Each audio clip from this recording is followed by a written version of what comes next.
The wind howled through the desolate streets of Oldhaven, a forgotten district on the edge of the sprawling city of Nexus Prime. Icy rain lashed against the cracked pavement, pooling in the potholes that scarred the roads. Neon signs flickered, weakly, their glow barely piercing the darkness, casting eerie reflections on the wet ground. It was the kind of night where even the most desperate souls sought shelter, the kind of night where the world seemed to hold its breath, suffocated by the weight of the storm. Marcus Reed stood in his small, cluttered apartment, staring out the grimy window at the chaos beyond. He had never liked storms. Too many memories of cold nights spent alone, too many reminders of a life that had once been full, but now felt hollow. At 38, Marcus was a man who had learned to live with solitude. He had a wiry build, his dark hair streaked with early gray, and his hazel eyes carried the weight of too many sleepless nights. He worked as a mechanic at a run-down garage on the edge of Oldhaven, fixing up the battered vehicles of those who couldn't afford better. It wasn't a glamorous life, but it was his, a quiet, predictable existence that kept him out of trouble. His apartment reflected that simplicity. A single room with a sagging couch, a small kitchenette, and a bed shoved against the wall. The only decoration was a faded photograph on the counter, showing a younger Marcus with his sister, Elena, both of them smiling in a park that no longer existed. Elena had been gone for years, a casualty of the war that had torn the galaxy apart, and Marcus had never quite figured out how to fill the void she'd left behind. He turned away from the window, rubbing his hands together to ward off the chill that seeped through the walls. The radiator in the corner hissed weakly, doing little to combat the cold. Marcus shuffled to the kitchenette, pulling a packet of instant noodles from the cupboard. It wasn't much, but it was dinner, and on nights like this, he didn't have the energy for anything more. As the microwave hummed, he leaned against the counter, listening to the wind battering the building. The sound was relentless, a reminder of how alone he truly was. Then came the knock. It was sharp, deliberate, cutting through the storm's roar like a gunshot. Marcus froze, his hand halfway to the microwave. No one knocked on his door. Not at this hour, not in this weather, not in this part of the city. Oldhaven wasn't known for its friendliness. The neighbors kept to themselves, and Marcus had no friends left to come calling. The knock came again, louder, more urgent, and a knot of unease tightened in his stomach. For a moment, he considered ignoring it. Whoever was out there would go away eventually, wouldn't they? But the sound echoed a third time, and something about it, the desperation, the hollow urgency, made him move. He crossed the room in a few quick strides, his boots scuffing against the worn wooden floor. The door creaked as he pulled it open, the icy wind rushing in like a living thing, biting at his skin. At first, he couldn't make sense of what he saw. A small bundle lay on his doorstep, half buried in the sleet that had begun to accumulate. Then, it moved. A faint, pearlescent glow emanated from within the fabric, and a pair of luminous silver eyes blinked up at him, wide and pleading. Marcus's breath caught in his throat. It was a baby, not human. The infant's skin shimmered with a soft, otherworldly sheen, its tiny hands ending in delicate webbed fingers. A weak, whimpering sound escaped its lips, cutting through the storm's roar. Marcus's gaze darted up, searching the darkness beyond his doorstep. And that's when he saw her. A tall, gaunt figure standing just outside the faint light of his doorway, her silhouette trembling in the freezing rain. She was a Clithar, one of the alien refugees stranded on Earth after the galactic conflict that had shattered their civilization. Marcus had seen their kind on the news. Tall, ethereal beings with elongated limbs, pearlescent skin, and glowing silver eyes, once revered for their wisdom and technology. But the war had left them broken. Their homeworld, Clithara, had been reduced to ash, their fleets destroyed and their people scattered across hostile planets. On Earth, they were outcasts, scraping by in the shadows, unwanted and forgotten. This woman's silver eyes locked onto his, her face gaunt with exhaustion, her tattered cloak clinging to her soaked frame. She was starving, desperate, and her gaze held a raw, unspoken plea. The baby cried again, a soft, heartbreaking sound, and Marcus's heart clenched. She had left her child here, on his doorstep, in the middle of a storm. How many doors had she knocked on before this? How many times had she been turned away, met with hostility or indifference? Marcus's mind raced. He could close the door, pretend he hadn't seen anything. It wasn't his problem. But the baby's tiny hand twitched against the cold, and something inside him broke. Without a second thought, he knelt down and scooped the infant into his arms. It was so light, too light, but the moment he held it, the child quieted, sensing the warmth of his body. When he looked up, the mother hadn't moved.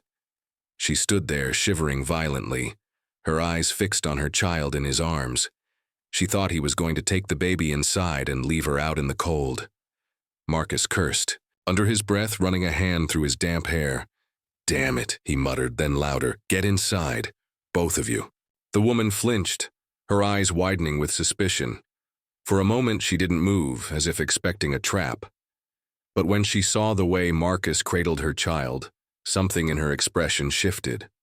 Slowly, cautiously, she stepped across the threshold, and Marcus shut the door behind her, sealing out the storm. She tensed at the sound, her fingers twitching as if ready to fight or flee. Marcus could only imagine what she'd been through to be so on edge. "I'm not going to hurt you," he said, keeping his voice calm. She didn't respond, just stood there, dripping water onto the floor, her arms wrapped tightly around herself. Up close, Marcus could see how dire her condition was. Her pearlescent skin, which should have glowed with vitality, was dull and faded. Her cheeks were hollow, her frame skeletal. She looked like she hadn't eaten or slept in days. The baby made a soft noise against his chest, and Marcus instinctively adjusted his grip, the tiny weight settling against him. "You hungry?" he asked. The woman's throat bobbed, her jaw tightening. Pride battled with survival in her eyes, but finally she whispered, "Yes." Marcus nodded, gesturing toward the worn couch in the corner of the room. "Sit. You need to warm up." She hesitated, then moved toward the couch, her legs trembling as she sank onto it, as if every ounce of strength had drained from her body. Marcus set the baby down gently beside her, the infant cooing softly as it sensed its mother's presence. He turned to the kitchenette, rummaging through his sparse supplies. He wasn't much of a cook, but he found a can of broth and some stale crackers. It wasn't much, but it was warm, and it was food. When he returned, the woman's eyes flickered, to the broth, then to the crackers, her hunger unmistakable. "It's not much," Marcus admitted, setting the food on the small table in front of her. "But it'll help." She hesitated for only a moment before reaching for the crackers, her hands shaking as she tore into them. She ate with a desperation that broke Marcus's heart, each bite hurried, as if she feared the food would disappear. He sat across from her on a rickety chair, saying nothing, letting her eat in peace. When the broth was gone and the crackers reduced to crumbs, the woman's breathing steadied, though her hands still trembled. She turned to the baby, who had begun to stir, a soft cry escaping its lips. She scooped the child into her arms, cradling it close, and murmured something in Claythar, a melodic, ancient language that Marcus didn't understand but felt in his bones. Then she hesitated, her body tensing as she glanced at him. Marcus realized what she was about to do: feed her child. He'd read that the Claythar treated such acts with reverence, a sacred bond, and here she was, in a stranger's home, stripped of privacy. He shifted awkwardly, rubbing the back of his neck. "I'll, give you a minute," he said, standing and heading toward the hallway that led to his bedroom. He glanced back just before rounding the corner, seeing her curl in on herself, the baby nestled against her chest. The shame in her posture made his chest ache, but he gave her the space she needed. Marcus leaned against the wall in his bedroom, staring at the faded photograph on the counter. Elena's smile seemed to mock him, a reminder of a time when he hadn't been so alone. She'd been his anchor, the one who'd kept him grounded after their parents died in a factory explosion when he was 16. Elena had been older by 3 years, and she'd taken on the role of both sister and guardian, working odd jobs to keep them afloat while Marcus finished school. But the war had changed everything. The Galactic War had erupted when Marcus was in his early 20s, a conflict between humanity and a coalition of alien races, including the Clethar. It wasn't a war anyone had wanted, but greed and fear had driven it forward. Humanity's desire for resources, the aliens' need to protect their territories. The Clethar had been one of the most powerful races in the coalition, their technology far surpassing humanity's, but their strength had also made them a target. When their homeworld was destroyed in a brutal orbital bombardment, the Clethar were left scattered, their survivors fleeing to planets like Earth, where they were met with suspicion and hostility. Elena had been a nurse during the war, volunteering to help the wounded on both sides. She'd always believed in doing the right thing, even when it put her at risk. Marcus had begged her to stay out of it, to keep her head down, but Elena had been stubborn. "If I don't help, who will?" she'd said, her voice firm but gentle. She'd died in a bombing raid on a refugee camp trying to save a group of Clethar children. Marcus had been at the garage when he got the news, and the memory of that day still haunted him. The way his hands had shaken as he dropped his wrench, the way his boss had looked at him with pity. He'd never forgiven himself for not being there, for not protecting her. Now, as he stood in his bedroom, listening to the soft sounds of the Clethar mother and her child in the next room, Marcus felt a pang of guilt. Elena would have helped them without hesitation. She would have known what to say, how to make them feel safe. Marcus, on the other hand, was fumbling through this, unsure of what to do next. He'd let them in, given them food and shelter, but what now? He couldn't keep them here forever, not in Oldhaven, where Clethar were seen as threats, as invaders, even years after the war had ended. He pushed off the wall and returned to the living room. The woman was still curled on the couch, the baby now settled against her chest, its breathing even. She looked up as Marcus entered, her silver eyes wary but less guarded than before. "Thank you," she said softly, her voice carrying the lilting accent of her people. Marcus nodded, sitting back in his chair. "What's your name?" he asked. She hesitated, as if weighing whether to trust him with even that much. Finally, she said, "Lyra, and this is Nira." She glanced down at the baby, her expression softening. "I'm Marcus," he replied. "You're safe here, Lyra, at least for tonight." Lyra nodded, but there was a flicker of doubt in her eyes. Marcus couldn't blame her. Trust was hard to come by in a world that had shown her nothing but cruelty. He leaned back in his chair, studying her. "How long have you been out there?" he asked. "Weeks," she said, her voice barely above a whisper. "Maybe longer." "Time blurs." She looked down at Nira, her fingers brushing gently over the baby's pearlescent skin. "I tried to find shelter. No one would help. Some were unkind." Marcus's stomach twisted. He didn't need to ask what she meant by unkind.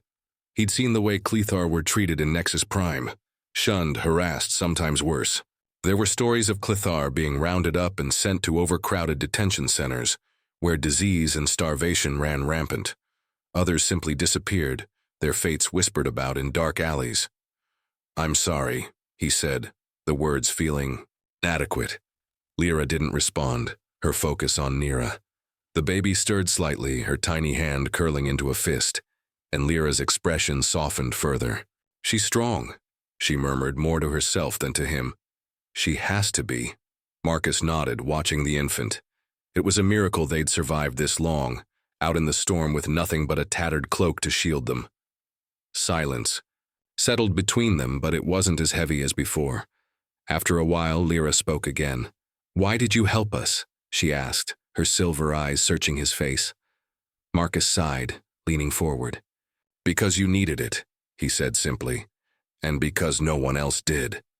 Lyra looked at him, and for the first time there was no suspicion in her gaze. She nodded, finishing the last of her broth, and Marcus handed her a pile of clean clothes, too big but warm. "There's a spare room down the hall," he said. "You can use it." Lyra blinked as if the offer was too much to process, but she nodded, and for the first time, she looked like she believed she was safe.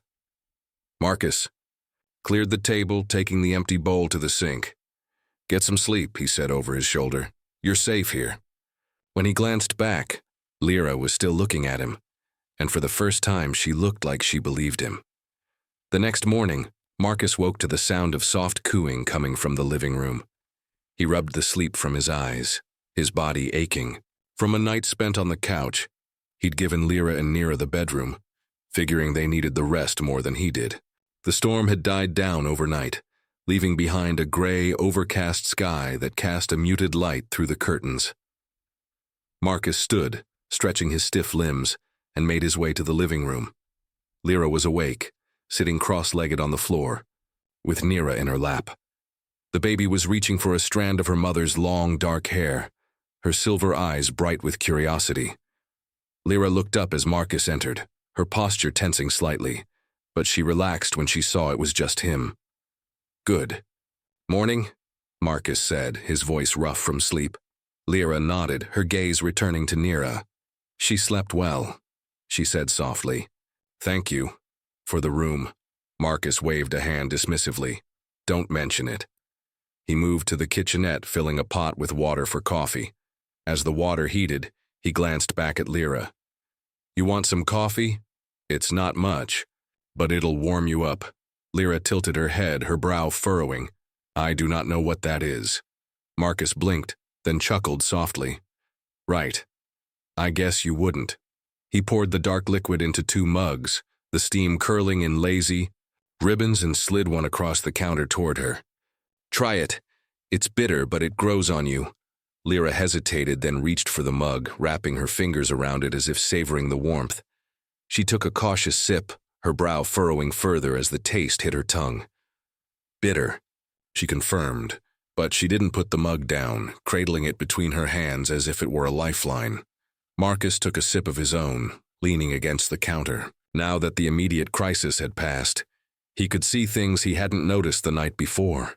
The faint scars crisscrossing Lyra's arms, the sharp angles of her collarbones that hinted at months of malnourishment, the way she sat with a straight-backed poise that spoke of discipline, but with a subtle edge of restraint, as if even rest was something she didn't allow herself. "You were a soldier, weren't you?" he asked, the question slipping out before he could stop it. Lyra went still, her fingers tightening around the mug. She didn't answer right away, but she didn't need to. The way her posture shifted, the way her gaze darkened, he'd hit. A nerve. Finally, she exhaled through her nose. "I was," she said, her voice flat. Marcus nodded slowly. He'd suspected as much. The Clithar had fought fiercely during the war, their soldiers known for their skill and resilience, but most of them hadn't been given a choice. It had been a matter of survival, just as it had been for humanity. "Did you lose someone?" he asked, his voice softer this time. Lyra's gaze flickered, and for the first time Marcus saw something raw beneath her guarded exterior. "Everyone," she said simply. The weight of that single word settled between them like a stone. Marcus clenched his jaw, his own memories of loss surfacing. Elena, their parents, the friends he'd lost to the war. He knew what it was like to lose everything, to be left with nothing but the ghosts of the past. "I'm sorry," he said quietly. Lyra inhaled as if about to respond, but before she could, Nira stirred in her lap, letting out a soft whimper. Immediately, Lyra's focus shifted, her expression softening as she stroked the baby's back. In slow, soothing circles, Marcus watched as Nira calmed, pressing herself closer to her mother's warmth. Lyra exhaled, her shoulders relaxing just slightly, then looked back up at him. "You lost people too," she said. It wasn't a question. Marcus hesitated, but then he nodded. Yeah, there were things he didn't talk about, names he didn't say aloud, but even if he had, he wasn't sure Lyra would have understood the depth of his grief. They had been enemies once, their people pitted against each other in a war neither side had truly won. But now, sitting across from each other in his tiny apartment, They were just two people haunted by the same ghosts. Lyra studied him for a moment longer, then did something that caught him off guard. She reached across the table, her fingertips brushing against the back of his hand. A fleeting, hesitant touch, one she could have easily retracted if she'd changed her mind. But she didn't. Marcus didn't move, didn't pull away. He just let her touch linger, barely there but significant in a way he couldn't quite explain. Clither didn't touch humans, not unless they had to, which meant this moment, this choice was something more. Lyra withdrew her hand as quickly as she'd offered it, wrapping her fingers around her mug once more. But the air between them had changed. The walls weren't entirely gone, but they had cracked, and for the first time Marcus wondered if, maybe, just maybe, he wasn't just helping her. Maybe she was helping him too. Over the next few days, Lyra and Nira settled into a fragile routine in Marcus's apartment. Lyra was still cautious, her movements deliberate, her gaze always scanning for threats, but she began to relax, if only slightly. Nira, on the other hand, seemed to thrive in the warmth of the apartment, her soft coos and curious babbling filling the silence that had once dominated Marcus's life. He found himself growing attached to the little one, her silver eyes lighting up whenever he entered the room, her tiny hands reaching for him with a trust that felt both humbling and terrifying. Marcus did what he could to make them comfortable. He scrounged up what food he had, making simple meals of broth, bread, and whatever canned goods he could find. He gave Lyra a pile of his old clothes, shirts and sweaters that were too big for her but warm enough to replace her tattered cloak. He even fashioned a makeshift crib for Nira out of an old crate, lining it with blankets to make it soft. Lyra watched him work, her expression unreadable, but there was a quiet gratitude in her eyes that spoke louder than words. On the third day, Marcus returned from a shift at the garage to find Lyra sitting on the floor, Nira in her lap, humming, a soft, melodic tune in Clithar. The sound was hauntingly beautiful, a reminder of a culture that had been all but erased by the war. Marcus leaned against the doorway, watching them, a small smile tugging at his lips. "She likes that," he said, nodding toward Nira, who was gazing up at her mother with wide, adoring eyes. Lyra looked up, her humming stopping abruptly. "It is a song my mother sang to me," she said, her voice soft. "A lullaby from Clithara. It speaks of the stars, of the light that guides us home." Marcus nodded, stepping into the room. "It's beautiful." He hesitated, then added, "You don't have to stop."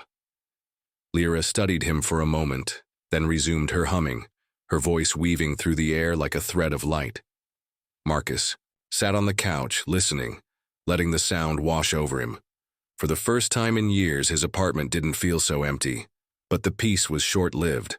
That evening, as Marcus took out the trash in the back alley behind his building, he noticed an unnatural stillness in the air. The usual sounds of Oldhaven, the distant hum of traffic, the muffled voices of neighbors arguing through thin walls, the occasional clatter of a stray cat, were absent. It was as if the city itself was holding its breath, waiting for something to happen. Marcus's instincts, honed by years of living in a rough neighborhood, screamed that something was wrong. He turned back toward the apartment, his senses on. High alert.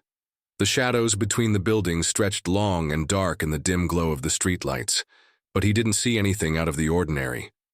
Still, the feeling of unease lingered, a weight in his chest that he couldn't shake. He stepped inside, locking the door behind him, the warmth of the apartment a stark contrast to the frigid air outside. Lyra was in the living room, rocking Nira gently in her arms. She looked up as Marcus entered, her silver eyes narrowing slightly. "It's too quiet outside," she said, her voice low. Marcus nodded, his jaw tightening. "Yeah, I noticed." He hesitated, then added, "You should get some rest. I'll keep an eye out." Lyra didn't argue, but there was a tension in her posture that hadn't been there before.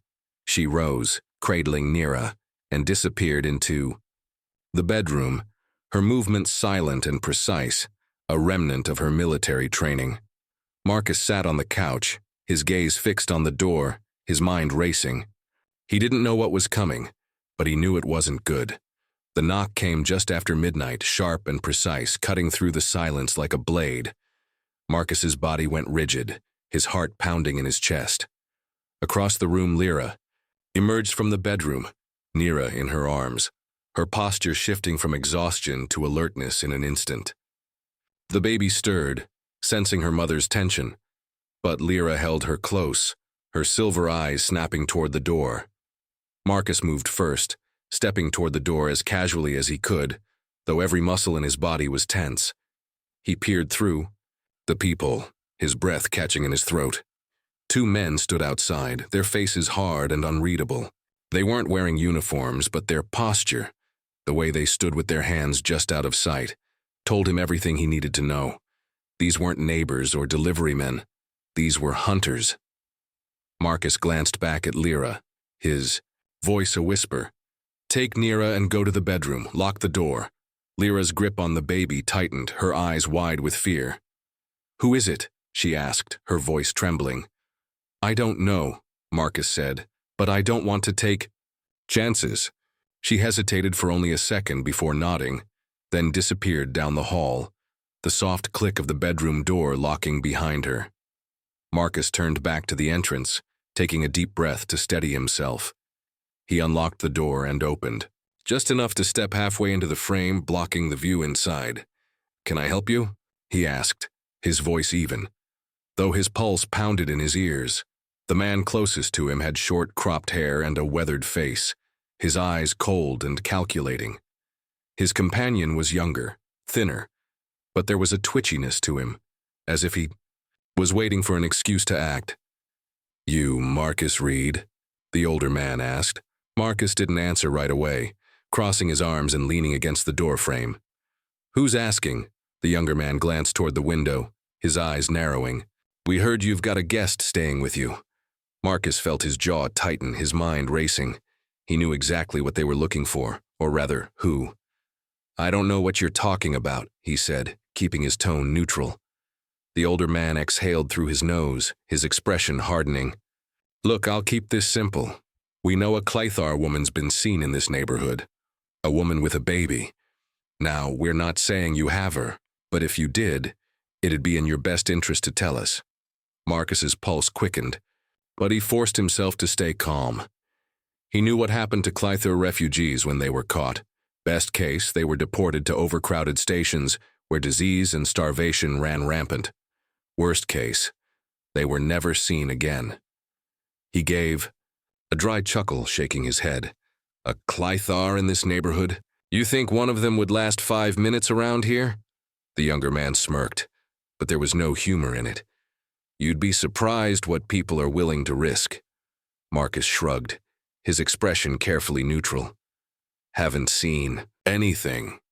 Now, unless you've got a warrant, I'd appreciate it if you got off my property." The older man narrowed his eyes, studying Marcus for a long moment, as if trying to decide whether to push harder. Finally, he nodded once, his voice laced with warning. "If you see anything, you let us know." He handed Marcus a card with a number scrawled on it, then turned and walked back down the street, the younger man following close behind. Marcus watched them go, his heart pounding in his chest. Only when they were out of sight did he let out a slow, steady breath, locking the door behind him. He turned back toward the hallway, and Lyra was already there, standing in the shadows, Nira clutched tightly to her chest. He hadn't even heard her move. "They'll come back," she murmured, her voice trembling. Marcus met her gaze, his jaw tightening. "I know." He paused, then added, "But they won't find you. I won't let them." Lyra's eyes widened slightly, something flickering in her expression, something Marcus couldn't quite name, but whatever it was, she believed him. And for now, that was enough. Marcus didn't sleep that night.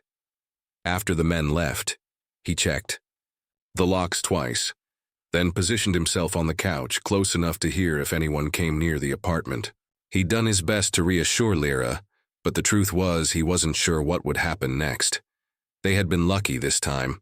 The men hadn't pushed harder, hadn't forced their way inside, but Marcus knew that luck wouldn't hold out forever. They would come back, and when they did, they wouldn't be asking questions. Lyra didn't sleep much either. She stayed in the bedroom with Nira, keeping the baby close, her body rigid with tension. Marcus could hear her moving around, pacing softly, as if preparing herself for the inevitable. By morning, a decision had been made. "We need to leave," Lyra said, her voice firm despite the exhaustion in her eyes. She stood in the doorway of the bedroom, Nira asleep in her arms, her small fingers curled around a fold of her mother's shirt. Marcus had expected it, but hearing the words still sent a sharp pang through his chest. He exhaled, running a hand through his hair. "Where?" Lyra hesitated, her gaze dropping to Nira. "I do not know," she admitted, "but we cannot stay." Marcus leaned back against the counter, crossing his arms. "They'll be watching the roads, the transport hubs too. You can't just walk out of here without a plan." Lyra nodded, her jaw tightening. "There are places, safe places for Clithar. If I can get to one, I will find help." Marcus studied her, his mind racing. He knew of the safe havens she spoke of, underground, networks run by Clithar and their allies, hidden from the authorities. But getting to one would be dangerous, especially with hunters on their trail. "And if you don't make it?" he asked. Lyra didn't answer, her silence speaking volumes. That was the part she hadn't figured out yet, the part that terrified her. Marcus rubbed the back of his neck, his thoughts a tangled mess. He could let her go, let her take her chances on her own. It would be the smart thing to do, the safe thing. But the thought of her and Nira out there, alone and hunted, made his stomach twist. "If we run, we need a plan," he said finally. "You can't just disappear into the city and hope for the best." Lyra shifted, adjusting Nira in her arms. "I did not expect you to come with us," she said, her voice matter-of-fact. Marcus froze, the words hitting him harder than he'd expected. She had already accepted that he wouldn't follow, that this was where their paths would split. It shouldn't have bothered him. He'd known from the moment he let her in that this wasn't permanent, that one day she and Nira would leave, and his life would go back to the way it had been. But now, the thought of that silence, that emptiness, felt wrong. "I didn't say I wouldn't go," he said, his voice firm, leaving no room for argument. "I'm not letting you do this alone. You don't know the city like I do. You don't know who to avoid, which streets are watched. You need someone who does." Lyra's head snapped up, her silver eyes widening. "Marcus," she began, as if to argue, but she stopped herself. Instead, she just looked at him, really looked at him, searching his face for something. Sincerity, maybe, or a reason to trust him. After a long moment, she let out a quiet breath. "All right," she said, her voice heavy with something unspoken. They didn't have much time. Marcus grabbed an old backpack from his closet, stuffing it with essentials, food, water, extra clothes. He didn't have much in the way of weapons, just an old hunting knife and a battered revolver he hadn't fired in years. It would have to do. Lyra worked quickly too, packing lightly, only taking what Nira needed. Blankets, a spare set of clothes, a small pouch filled with something Marcus didn't recognize. She moved with precision, her military training evident in the way she double-checked. Everything without wasting a single motion. It wasn't until they were nearly ready to go that Marcus hesitated. Once they walked out that door, there was no coming back. His life, the quiet, predictable routine he'd built, would be gone. He'd spent years keeping his head down, staying out of trouble, making sure the war remained nothing more than a distant memory. And now he was throwing it all away for them, for her. He should have been scared. Instead, he felt alive. Lyra stood near the door, Nira tucked securely against her chest. She looked at him, waiting. Marcus took a slow breath, then nodded. "Let's go." They moved through Nexus Prime like shadows, keeping to the alleys and back streets, avoiding the main roads where patrols were more likely to spot them. Marcus led the way, guiding them through the labyrinth of Oldhaven, his knowledge of the city's underbelly their only advantage. Lyra stayed close, her grip firm around Nira, her silver eyes scanning every corner for threats. They didn't speak much. There was no need to. The tension between them was enough to keep them moving, each step a reminder of the danger that lurked behind them. Oldhaven was a maze of crumbling buildings and narrow alleys, a place where the city's forgotten came to disappear. It was also a place where danger thrived. Gangs, scavengers, and informants who would sell out anyone for the right price. Marcus knew the risks, but he also knew the shortcuts, the hidden paths that could keep them out of sight. He led them through a series of back alleys, past rusted fire escapes and overflowing dumpsters, the air thick with the smell of decay and damp concrete. They stopped briefly in the shadow of an abandoned warehouse, the walls covered in graffiti that told stories of rebellion and despair. Marcus crouched down, peering around the corner to check for any signs of pursuit. The street was empty, but he couldn't shake the feeling that they were being watched. Lyra knelt beside him, Nira cradled against her chest, the baby's soft breaths the only sound in the stillness. "We need to keep moving," Marcus whispered, his voice barely audible. "There's a safe house a few miles from here. A friend of mine, Jackson. He used to run with a group that helped refugees during the war. If he's still there, he might be able to help." Lyra nodded, her expression unreadable. "And if he's not?" Marcus didn't answer, but the weight of her question hung between them. If Jackson wasn't there, or worse, if he'd turned, they'd be on their own with nowhere to go and hunters closing in. He pushed the thought aside, focusing on the task at hand. "We'll deal with that when we get there," he said, standing and motioning for her to follow. They continued through the city, the hours stretching on as the gray sky darkened into evening. Nexus Prime was a city of contrasts, gleaming skyscrapers in the central districts, where the wealthy lived in luxury, and the outer slums like Oldhaven, where people scraped by on whatever they could find. The war had only widened the gap, leaving the poor to fend for themselves while the rich turned a blind eye. For Clithar like Lyra, the city was a prison, a place where they were hunted and despised, their very existence a reminder of a conflict that humanity wanted to forget. As they neared the edge of Oldhaven, Marcus spotted a flicker of movement in the distance, a group of men standing under a streetlight, their postures tense, their eyes scanning the area. He grabbed Lyra's arm, pulling her into the shadow of a nearby building. "Patrol," he whispered, his heart pounding. Lyra's grip on Nira tightened, her body tensing. "Can we go around?" she asked, her voice barely a whisper. Marcus nodded, his mind racing as he mapped out an alternate route. "There's a tunnel up ahead, an old maintenance access point. It'll take us under the street, but it's not safe. Smugglers use it sometimes, and there's no telling who we might run into." Lyra's silver eyes met his, her expression resolute. "We have no choice," she said. Marcus nodded, leading her toward the tunnel entrance, a rusted grate hidden behind a pile of debris. He pried it open, the metal groaning in protest, and gestured for Lyra to go first. She hesitated for only a moment before slipping inside, Nira cradled against her chest. Marcus followed, pulling the grate closed behind them. The tunnel was dark and damp, the air heavy with the smell of mold and stagnant water. Marcus pulled a small flashlight from his backpack, its weak beam casting long shadows on the walls. The sound of dripping water echoed around them, mingling with the faint scurrying of rats in the distance. Lyra moved silently beside him, her military training evident in the way she navigated the uneven ground, her steps sure and deliberate. They hadn't gone far when Marcus heard a sound up ahead, a low murmur of voices, followed by the clink of metal. He stopped, holding up a hand to signal Lyra to do the same. She froze, her body tensing, her silver eyes narrowing as she strained to listen. The voices grew louder, and Marcus caught snippets of conversation. Something about a shipment, a buyer, and a price. Smugglers just as he'd feared. "We need to backtrack," Marcus whispered, turning to Lyra. But before they could move, a beam of light swept through the tunnel, illuminating them in its harsh glare. "Well, well," a voice called out, rough and mocking. "What do we have here?"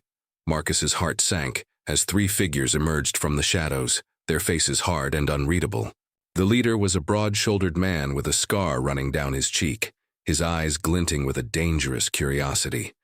The other two flanked him, one holding a flashlight, the other gripping a makeshift blade. Marcus stepped in front of Lyra, shielding her and Nira, his hand inching toward the hunting knife at his belt. "We don't want trouble," Marcus said, his voice steady despite the fear clawing at his chest. "We're just passing through," the leader smirked, his gaze flickering to Lyra and the baby in her arms. "A human and a Clythar, huh? That's a new one." He took a step closer, his eyes narrowing. "You know there's a bounty on Clythar. These days, especially ones with kids, someone's paying good money to have them dealt with." Marcus's blood ran cold, but he forced himself to stay calm. "We're not worth your time," he said, his voice firm. "Let us go and we'll be out of your way." The leader chuckled, but there was no humor in it. "I don't think so," he said, nodding to his companions. "Grab them."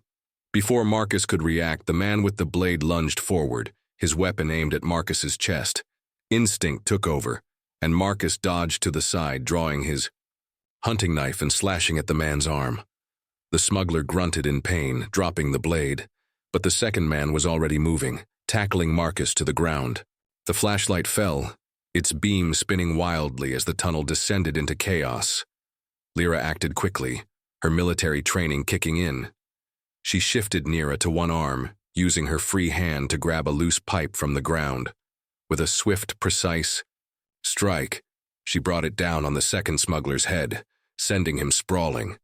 The leader roared in anger, drawing a pistol from his belt, but Marcus was already back on his feet, tackling him before he could fire. The two men struggled, the gun skidding across the ground, and Marcus drove his knee into the leader's stomach, knocking the wind out of him. "Go!" Marcus shouted to Lyra, his voice hoarse. She didn't hesitate, sprinting down the tunnel with Nira in her arms, her movements swift and silent. Marcus landed a final punch on the leader, then grabbed the flashlight and followed, his heart pounding. In his chest, they didn't stop running until they reached the other end of the tunnel, emerging into a narrow alley on the edge of Oldhaven. Marcus leaned against the wall, gasping for breath, his body aching from the fight. Lyra stood beside him, her chest heaving, Nira whimpering softly against her shoulder. "Are you okay?" Marcus asked, his voice rough. Lyra nodded, her silver eyes scanning the alley for any signs of pursuit. "Yes," she said, her voice steady despite the adrenaline coursing through her. "Thank you," Marcus nodded, wiping the sweat from his brow. "We need to keep moving," he said. "Jackson's place isn't far." They continued through the city, the encounter in the tunnel a stark reminder of the dangers they faced. Nexus. Prime was a city that devoured the weak, and for Lyra and Nira, there was no safe place to hide, not unless they could find a way out. Jackson's safe house was a run-down tenement building on the edge of Oldhaven, its windows boarded up, its walls covered in peeling paint. Marcus knocked on the door in a specific pattern. 3 quick taps, a pause, then 2 more. A code Jackson had taught him years ago. For a moment, there was no response, and Marcus's heart sank. If Jackson wasn't here, they were out of options. But then the door creaked open, and a grizzled man with a salt and pepper beard peered out, his dark eyes narrowing as he took in Marcus, Lyra, and the baby in her arms. Jackson was in his late 50s, a former smuggler who'd turned to helping refugees after the war. Driven by a guilt Marcus had never fully understood. He was a gruff man, his face lined with scars and hard living, but there was a kindness in his eyes that belied his rough exterior. "Marcus," Jackson said, his voice low and gravelly. "What the hell are you doing here?" "We need help," Marcus said, cutting straight to the point. "Hunters are after her." He nodded toward Lyra, who stood silently beside him, her posture tense. Jackson's gaze flickered to Lyra, then to Nira, and his expression softened slightly. "Clythar," he murmured, more to himself than to them. He stepped aside, gesturing for them to enter. "Get inside before someone sees you." The interior of the safe house was as run down as the exterior, with mismatched furniture and crates stacked against the walls. A single lantern cast a dim glow over the room, revealing a small group of people, humans and Clithar alike, sitting in the shadows, their faces etched with exhaustion and fear. This was a sanctuary for those who had nowhere else to go, a place where the hunted could find a moment's respite. Jackson closed the door behind them, locking it with a heavy bolt. "You've got hunters on your tail?" he asked, turning to Marcus. "Yeah," Marcus said, setting his backpack down. "They came to my place last night. We barely got out in time." Jackson nodded, his expression grim. "They've been cracking down lately. Someone's paying big money to round up Clithar, especially the ones with kids. Word is they're being sent to some black site facility off-world. No one knows what happens to them after that." Lyra's grip on Nira tightened, her silver eyes darkening with fear. "I will not let them take her," she said, her voice low but fierce. Jackson studied her for a moment, then nodded. "You won't have to," he said. "I've got a contact, a pilot named Rhea. She runs a cargo ship out of a hidden launch site on the outskirts of the city. She's been smuggling refugees to the outer colonies for years. There's a ship leaving in 2 days. If you can get to it, you'll be out of Nexus Prime for good." Marcus felt a flicker of hope, but it was tempered by caution. "What's the catch?" he asked. Jackson sighed, running a hand through his beard. "The catch is getting there. The city's crawling with hunters, and the launch site's a good 20 miles from here. You'll need to move fast, and you'll need to stay off the radar. I can get you some supplies, but after that, you're on your own." Marcus nodded, his jaw tightening. "We'll make it." Jackson led them to a small room, in the back of the safe house where a few crates of supplies were stored. He handed Marcus a bag of dried food, a canteen of water, and a small medkit. "This should get you through," he said. "And take this." He pulled a comm device from his pocket, a small battered piece of tech that looked like it had seen better days. "It's got a secure channel. If you run into trouble, you can reach me, but don't use it unless you have to. Hunters have been tapping into comms lately." Marcus took the device, slipping it into his pocket. "Thanks, Jackson, I owe you one." Jackson snorted, a faint smile tugging at his lips. "You owe me more than one, Reed, but we'll settle up later. For now, get some rest. You'll need it." Marcus and Lyra settled into the small room, the sound of the other refugees' quiet murmurs filtering through the walls. Lyra sat on the floor, Nira in her lap, her silver eyes distant as she hummed that same Clithar lullaby. Marcus watched her, a strange mix of emotions swirling in his chest, fear, determination, and something else, something he couldn't quite name. "We'll get you out of here," he said, his voice quiet but firm. "I promise." Lyra looked up at him, her expression softening. "I believe you," she said, and for the first time Marcus felt the weight of her trust, a fragile but precious thing. The journey to the launch site was a grueling one. Marcus and Lyra left the safe house under the cover of darkness, moving through the outskirts of Nexus Prime, where the city gave way to barren wastelands and abandoned industrial zones. The air was thick with the smell of rust and decay, the ground littered with the remnants of a world that had been left to rot. They traveled mostly at night, hiding during the day in whatever shelter they could find. Abandoned factories, crumbling warehouses, even a rusted-out transport pod half buried in the dirt. The days were long and exhausting, the constant threat of discovery keeping them on edge. Marcus led the way, his knowledge of the city's outskirts proving invaluable as he navigated through hidden paths and forgotten trails. Lyra followed close behind, her military training evident in the way she moved, silent, precise, always alert. Nira miraculously remained quiet for most of the journey, as if sensing the danger they were in, her silver eyes wide and watchful. On the second day, they encountered another group of refugees, a small family of Clithar, led by an elderly man named Kale. He was tall and frail, his pearlescent skin faded with age, but his silver eyes still held a spark of defiance.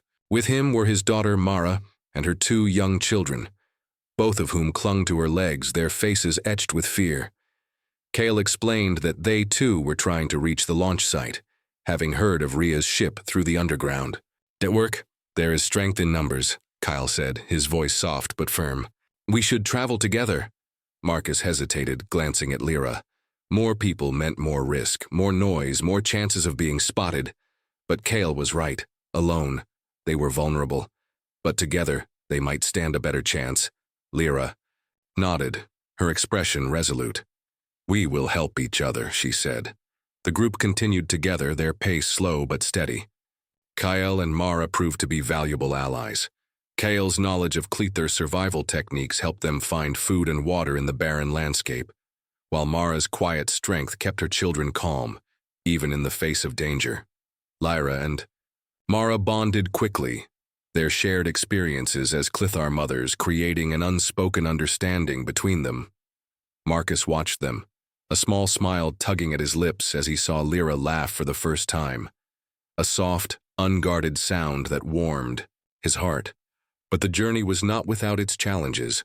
On the third night, as they sheltered in an abandoned factory, they were ambushed by a group of scavengers, desperate men and women who roamed the wastelands, preying on anyone they could find. The attack came without warning.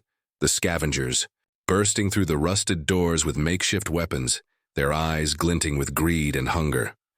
Marcus reacted quickly, drawing his hunting knife and positioning himself between the scavengers and the group. Lyra and Kale fought alongside him, their movements a blur of precision and strength, while Mara shielded the children, her voice steady as she whispered reassurances. The fight was brutal but brief.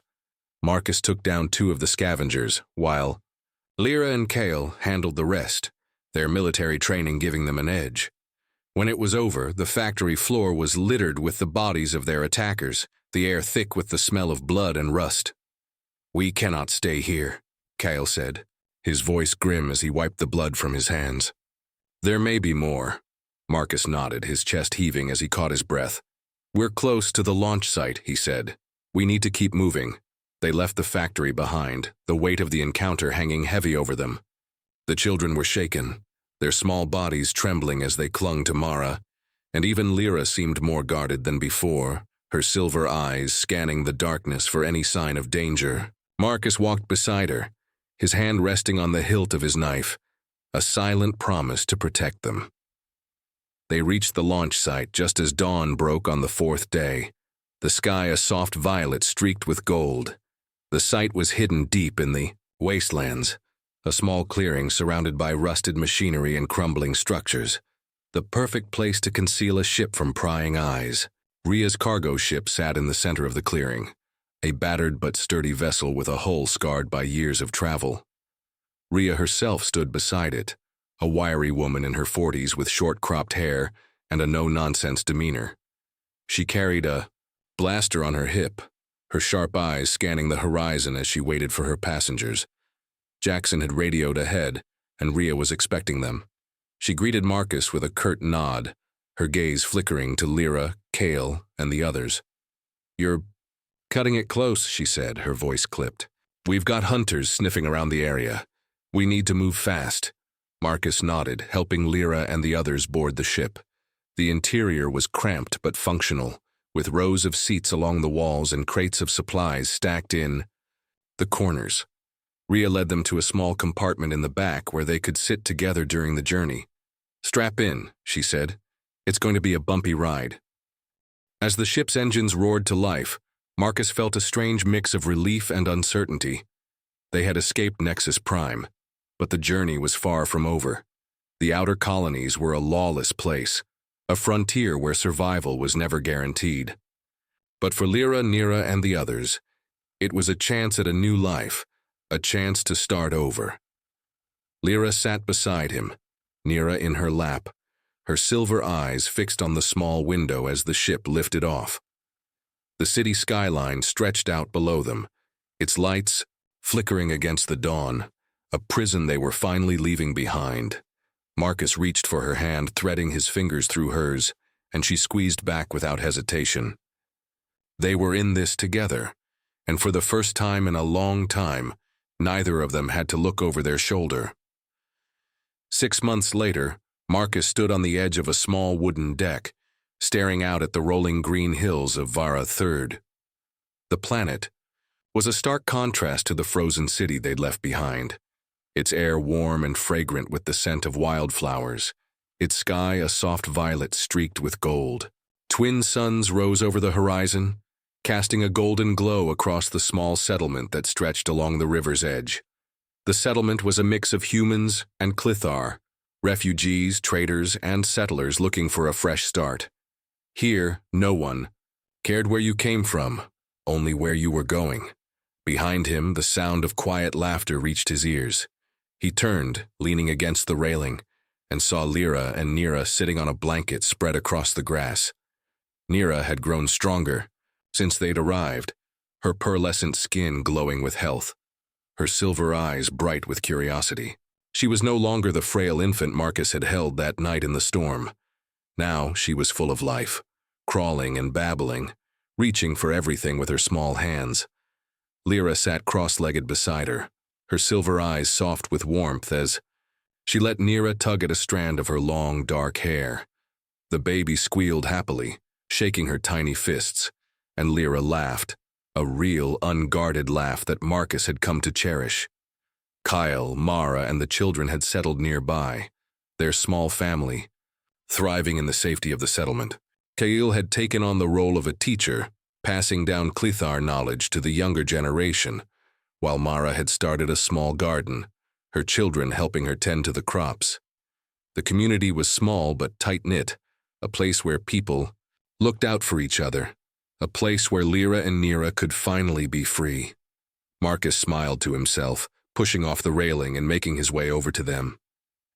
The moment Nira saw him, her silver eyes lit up, and she let out an excited chirp, a Clithar sound that Marcus had learned meant happiness.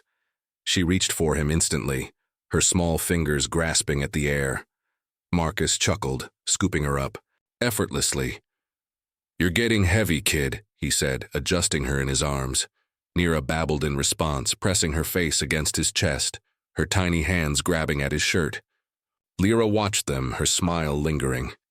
"She likes you," she said, her voice warm. Marcus smirked, glancing down at Nira. "Yeah, well, I am pretty likable." Lyra rolled her eyes, but there was amusement in her gaze. Marcus adjusted Nira in his arms, watching as the baby reached up, touching his face with curious fingers. "You think she'll remember any of it?" he asked, his voice softer now. The cold, the fear. Lyra's smile dimmed slightly, her gaze distant. "No," she said, shaking her head. "She was too young." Marcus exhaled, relieved. "Good." Lyra shifted closer, resting a hand on Nira's back as the baby curled against him. "She will only remember this," she said, her voice filled with a quiet certainty. Marcus looked at her, at the way the sunlight caught in her dark hair, at the way her silver eyes shone with something softer than before. She wasn't just talking about Nira. This was her life now, too, not running, not hiding, just living. Marcus reached for Lyra's hand, threading his fingers through hers, and she squeezed back without hesitation. They had found a home, and, for the first time in a long time, the future felt like theirs to shape. The wind carried the scent of wildflowers through the air as the twin suns continued to rise, painting the sky with light, a new dawn, a new beginning.